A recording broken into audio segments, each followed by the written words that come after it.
Hello, welcome to Unicorn Princess Tarot. So, ito yung reading natin for um, water sign, Cancer, Scorpio, Pisces. Take only what resonates.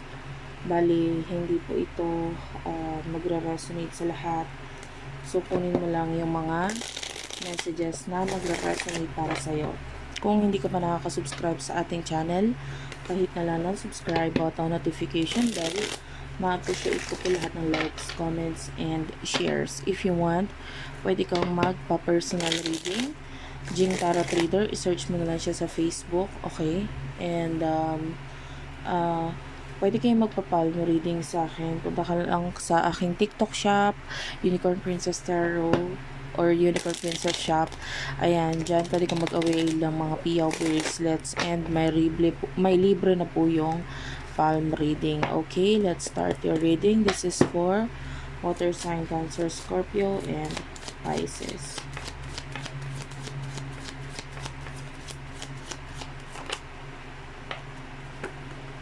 Okay, water sign.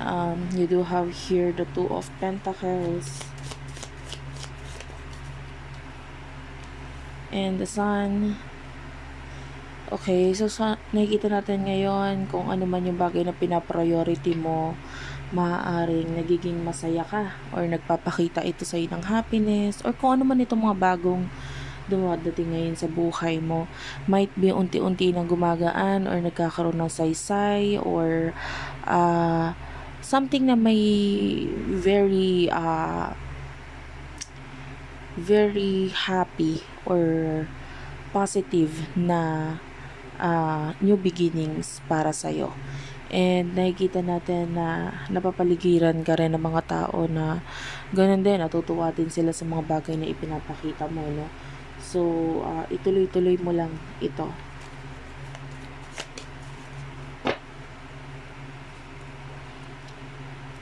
You do have here the Page of Pentacles. Yeah, I can see a possible offer na pwedeng nito-nito lang dumating sa buhay mo, pero nakikita natin na itong offer nito, pwede may kinalaman sa money, may kinalaman sa career, okay? And we do have here the Tower and the Five of Cups. For some of you, pwedeng someone is not happy sa kung ano man yung nangyayari sa'yo. Like they're jealous, nagseselos sila because pwedeng nagseselos sila kasi gusto nilang sila yung pumalit sa posisyon mo.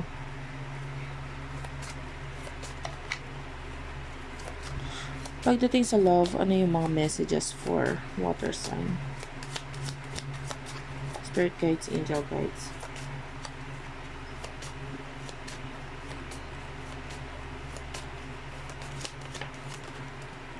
You do have here the Seven of Swords and the Hanged Man. I feel like there's this person na umiiwas or lumalayo sa'yo pero feeling niya naghihintay ka pa rin.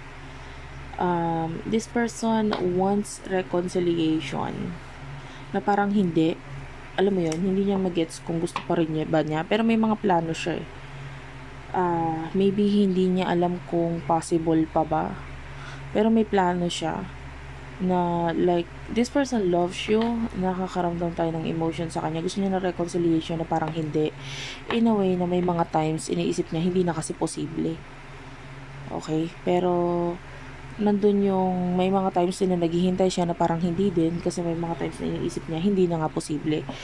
But tell me more para sa love life ng water sign. You do have here the Lovers, the Fool, and the Magician. Okay, puro major arcanas. This person, the Emperor, another major arcana. Wait lang guys, inom lang ako.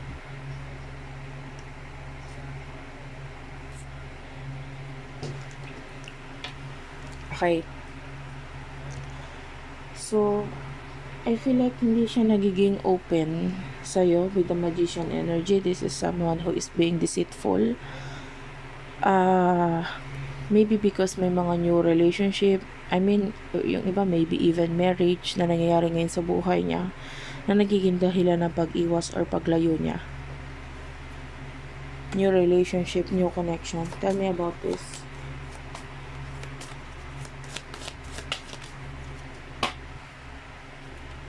Yeah, the Star is here and the Hermit. Puro major arcanas, guys.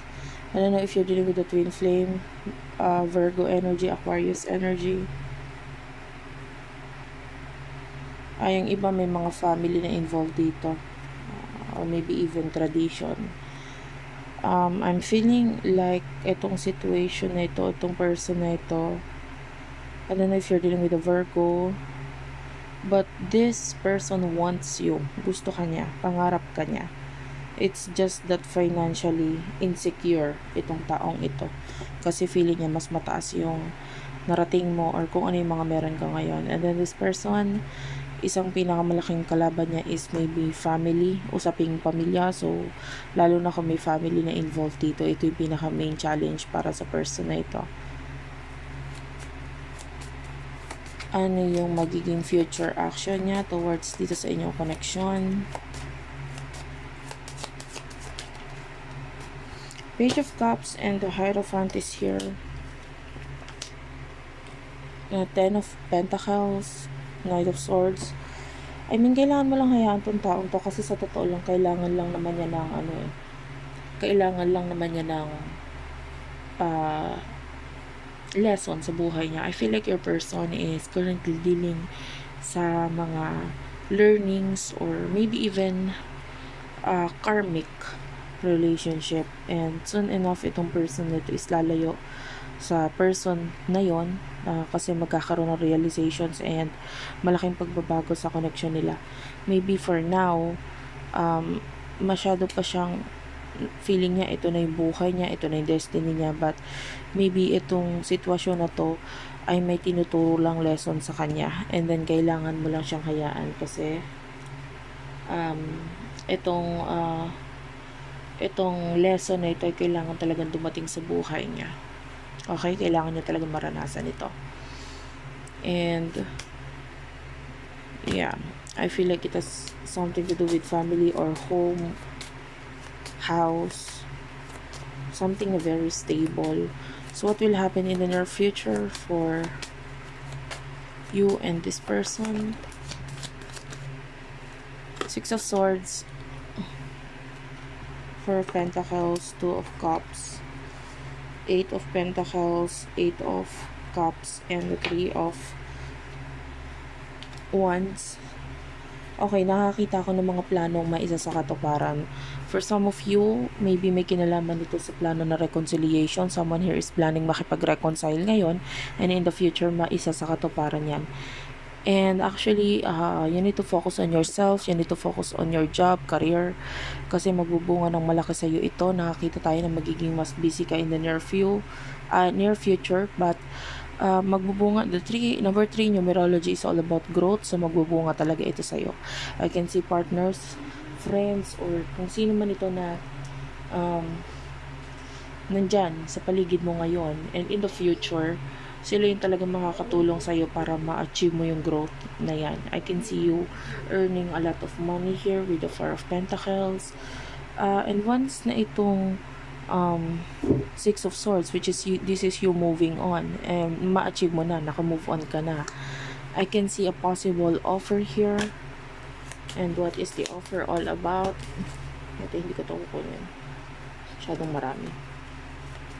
What is the offer all about? Yan, this is an offer of big change coming from this person. I feel like mararamdaman itong person na ito with the Five of Pentacles na kailangan ka niya.